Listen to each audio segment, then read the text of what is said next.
So back when I first started off as a cop, I'd get called out to domestic disputes all the time. Hundreds, probably over the years. There was this one guy, this one asshole that I'll never forget. Gordy.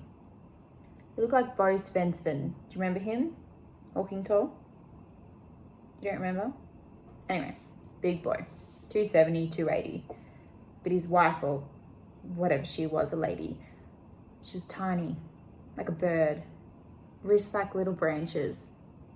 Me and my partner, we'd get called out there every weekend, and one of us would always pull her aside and say, "Come on, tonight's the night. Press charges." But this wasn't one of those deep down he loves me sort of scenarios. This girl was scared.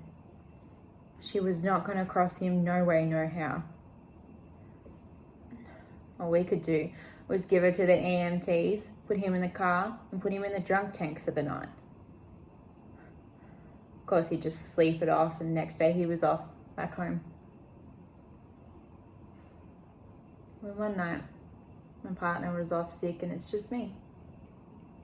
Of course, the call comes in and it's the usual shit. Broke her nose in the shower sort of thing. So I go there, cuff him, and away we go.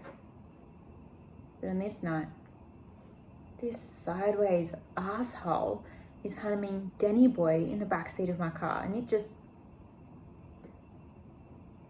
rubs me wrong. So instead of left, I go right, out into nowhere. And I kneel him down and I put my revolver in his mouth and I say, "This is it. This is how it ends."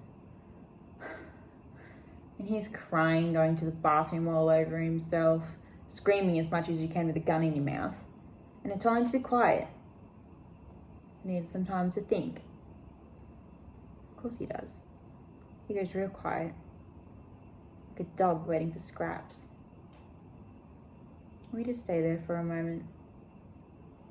Me pretending like I'm thinking things over, and Prince Charming kneeling in the dirt with shit in his pants. But after that, I take my gun out of his mouth and I tell him if he ever hurts her again, and blah, blah, blah, blah, blah, and so on and so on and so on. And I let him go.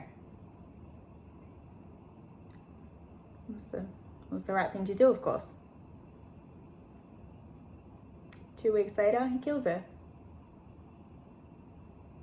Caves her head in with a blender. We got there and there was so much blood that you could taste the metal.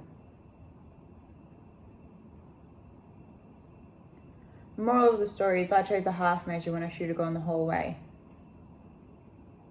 I'll never make that mistake again. No more half measures, Walter.